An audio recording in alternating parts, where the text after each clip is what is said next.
da kwamfuta sannan ina son in rubuta code in yi program. So yau dai a wannan video insha Allah zan nuna muku yanda za ku yi programming ba tare da kuna da kwamfuta ba, da wayar ku ta hannu za ku yi programming. Assalamu alaikum warahmatullahi ta'ala wabarakatuh. Yawa barkan mu sake saduwa a wani sabon video namu.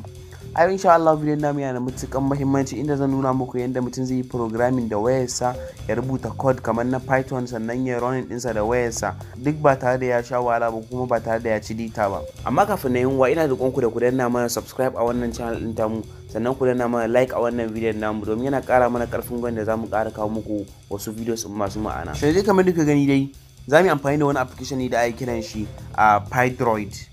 So kun gan shi nan gashi nan, so Pydroid 3 sunan shi, kamar Python 3 kenan na kwamfuta, shi kuma na Android phone Pydroid 3 yake da shi. Zaka je ka rubuta wato ainihin Pydroid 3 a Play Store ɗinka, sannan za ka installing wannan application din.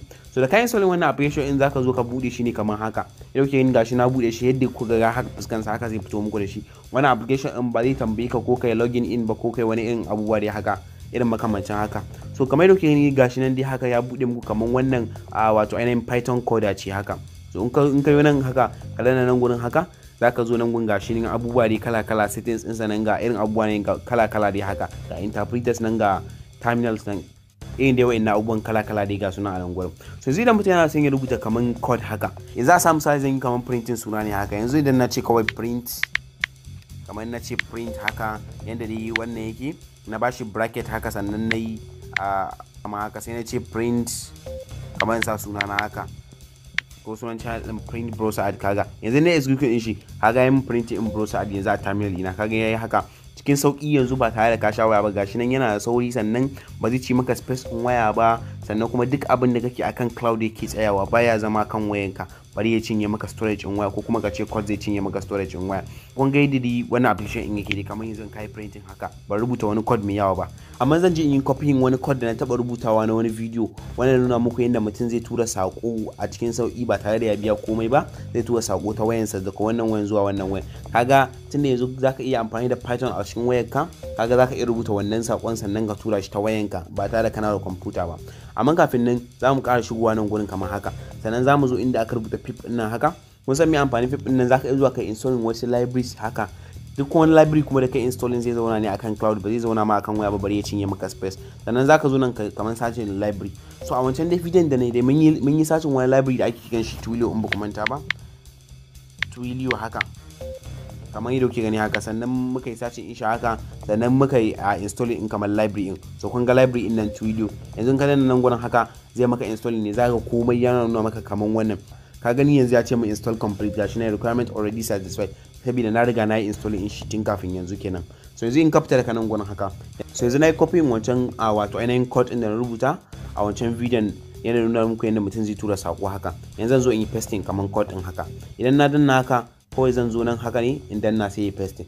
So yanzu kaga wannan shine code din na wancan bidiyon wanda na rubuta na nuna muku yadda mutum zai tura sako haka. Duk gashi nan from twilio.rest import client, gashi nan irin da kamar da dai in mutum ya koma wancan bidiyon da zai ga yadda ne bayani dai akan yadda na rubuta wannan code din, sannan zai ga yadda muka je a Twilio website din, sannan muka creating account irin da wannan abubuwan din mutum zai gani haka. So banda wannan ma mutum zai rubuta code din sa dai haka, sannan kai ya manta dai code din da zai rubuta inda yana da buƙatar wani library haka, zai zo nan pip ne haka, sannan ya install library. Yanzu kamar ina son in install library, in yi searching kamar library, wani library kamar maybe tikinta kamar haka. Na zo kamar tikinta, za ku ga kowane library da yake a cikin Python a cikin Python za ku gan shi a nan gurin. Yanzu na yi searching kamar tikinta haka, kaga na dinna search kamar haka. So za ku ga gashi tikinta ya fito, ga irin tikinta app, ga tikinta pp, gashi dai duk za ku ga duk wa'annan libraries ne haka da yawa. Nan ka shigo libraries in kana neman wasu haka za ka yi ta tafiya ne, kai ta tafiya, ga san duk wa'annan libraries ne haka za ka yi installing ɗinsu. So kai mutum da ya manta da ya shiga wannan pip din domin ya install library inda zai installing. So yanzu kamar yadda kuke gani ne zan yi running wannan code din domin ku ga ya output din namu zai zo. Za su turo mana message din a cikin wannan wayan ko kuma dole sai ta computer sannan za a turo. Yanzu ka ga kamar nan alaman nan wannan ta triangle din kamar wancan dai na computer, shi ma zaka danna shi ne kamar haka. So ya bude terminal kamar haka. So yanzu kaga ya sa maka program finished. So alamun kenan za su turo message din yanzu kenan. So yanzu za mu jira message din mu ga zai shigo ko kuma ba zai shigo ba. So kaga yanzu ina wannan bidiyon gashi nan message din ya shigo yanzu in muka danna shi kamar haka. So kun gani sun ce mana sent from Twilo trial account. Hello viewers, please like and like this video and don't forget to subscribe to this channel. So kun ga yanzu kenan yanzu mu kuma nan gurin haka.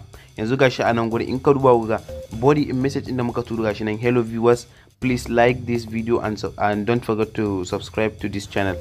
Kun ga shi ma nan gurin still message in ne, sannan kuka duba lokacin da muka turo yanzu gashi nan 23 wannan, yanzu gashi nan message din ya shigo 23:16 muka turo, yanzu gashi nan 23:17.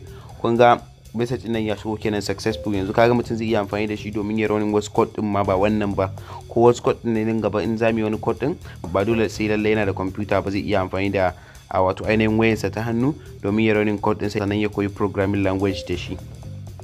So yawa wannan dai shine karshen video namu ne, da fatan kun ilmanci da wannan video sannan kun amfani da shi, sannan ku kuma ku danna like a wannan video, ku danna mana subscribe da alamar qararrawa domin samun sabbin shirye-shiryen mu nan gaba.